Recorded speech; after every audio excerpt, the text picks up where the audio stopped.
ఉంటే చాలు. నన్ను చాలాసార్లు తిడతామంటే ఏం చేస్తాను సార్ అనుకుంటారు వచ్చేది మీరు అందరూ అనుకుంటారు ప్రశ్న ఎలా భరిస్తారు నేను ఫస్ట్ అంతే వీడియో చూడాలి చాలా మంది నాకు మొన్న చెప్తున్నాను నేను ఎలా తింటానంటే మొన్న చెప్పలేదు విషయం అది నేను చెప్తే నేను వేరే రాలేదు. నేను ఏంటంటే బై డిఫాల్ట్ సెల్లింగ్ నేను నేను ఏం నమ్ముతానంటే తల్లి నా గుండెలో ఏది మంచి అదే చేయగలదు, ఏది వినాలో అదే వినాలి, దేనికి స్పందించాలో దానికే స్పందించాలి. ఇంకా నన్ను ఎన్ని రకాలుగా చూడ కూడా చూడవచ్చు. అందుకని నేను ఎవరు తింటే నాకు అర్థం కాదు, ఎవరో తింటున్నట్టు ఉండదు.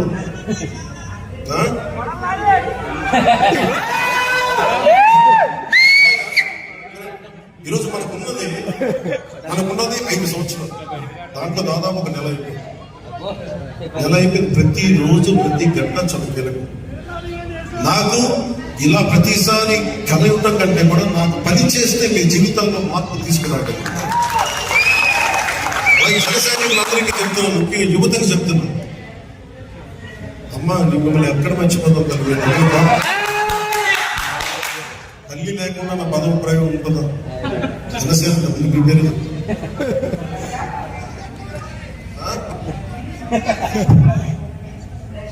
రాగానే మొత్తం ఇదే ఉంటాయి. ఏమంటుందండి అలా ఉంది దీపం తీసేదానికి తీసుకో ఇంకేం కావాలి చెప్పి ఇచ్చేస్తా. అలా ఉంది నాకు దీపం ఉంటాయి కదా అలా నాకు ఈ సమస్య ఉంది తీర్చేద్దాం ఇట్లా అంటే పోతూ వస్తుంది తీర్చేయాలి. అలా జరగదు, అలా కాదు. అందుకే 5 సంవత్సరాలు ఇచ్చింది రాజ్యాంగం. ఈ 5 సంవత్సరాలు మీరు కనీసం సంవత్సరం చూద్దాం, కనీసం దోచేసేది అంతలో తీసేది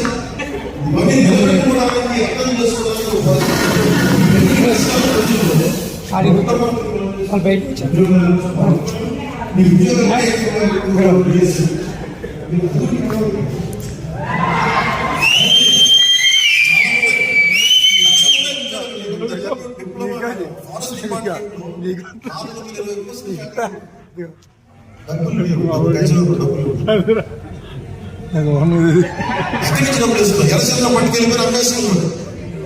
నేపాల్లో 8,000 మెట్రిక్ టన్నులో ఉంది నేపాల్.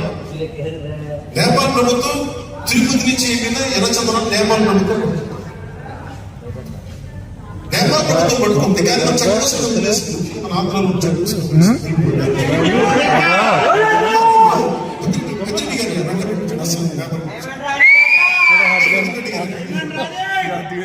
కానీ నేపాల్ పరిస్థితి పెద్దిరెడ్డి గారు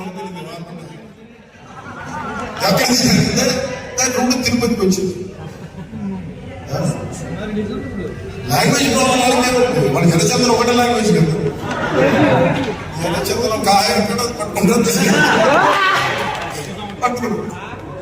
పట్టుకుని ఆ ఫైల్ నా దగ్గరికి వచ్చింది.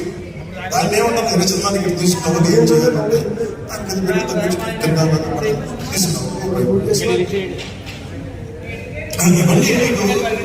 చూడండి. ఇప్పుడు నాకు తెలియదు కదా ఎర్రచందనం మనకి నేపాల్లో పట్టుబడింది అంటే మీకు ఎంత అలసత్వం అనే చెక్ పోస్ట్. మీరు అక్కడి నుంచి తీసుకొచ్చి ప్రతి చోట పోలీస్ చెక్ పోస్ట్ నేను వేలు తీసుకొచ్చి జేబులో ఎన్నిసార్లు మనకి ఎలక్షన్ కమిషన్ టైంలో మనకి అడుగుతారు. అలాంటిది ఎర్రచందనం ఎంత 8,000 మెట్రిక్ టన్నులకు ఎన్ని ల్యాండ్లు, అన్ని ల్యాండ్స్ చాలా సుమారు తెలియదు నేపాల్ దగ్గర. అంటే మీకు ఆ స్థాయిలో ఉన్నాయి. కరెక్ట్ సినిమాలు తీయచ్చు, కానీ ఒక అడవిని కొట్టి ఒక చెట్టుని పెంచడం ఎంత కష్టమో మీకు తెలుసా? మనందరికీ తెలుసు, కొట్టేవాళ్ళకి తెలియదు తెలుసా? ఒక చెట్టు కొడితే 25 చెట్లు నాటాలని అరవశక్తులు చెప్తాను. నేను ఉంటే కష్టం పెంచేసుకున్నాం, అనిపేసుకున్నాం, ఏం చేసుకుంటారు? ఎక్కడ తింటారు? పేపర్లు తినాలి. ఇవన్నీ అర్థమని ఎందుకు చెప్తాను? ఇవన్నీ ఇంత చూస్తున్నాం. అసలు ఈ రోజుల్లో సివిల్ సప్లైస్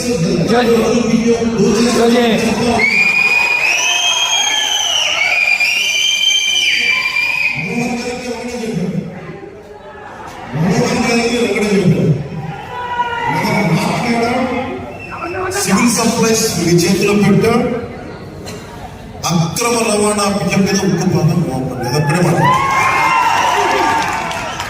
ఆయనకి నా విరోధం బలంగా చేశారు, సీజ్ చేశారు కూడా.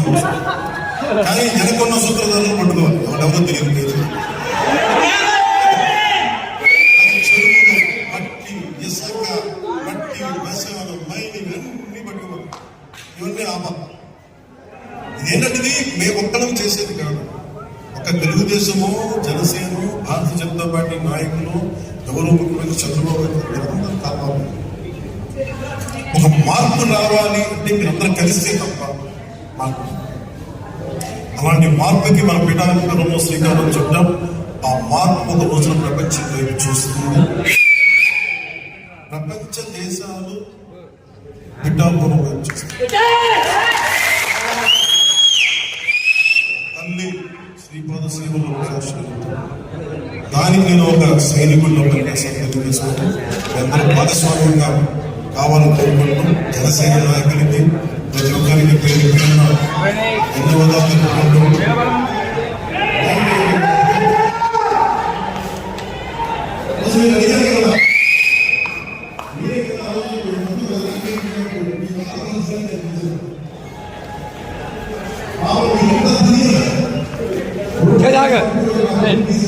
సింగారే కామరాపండి అక్కడ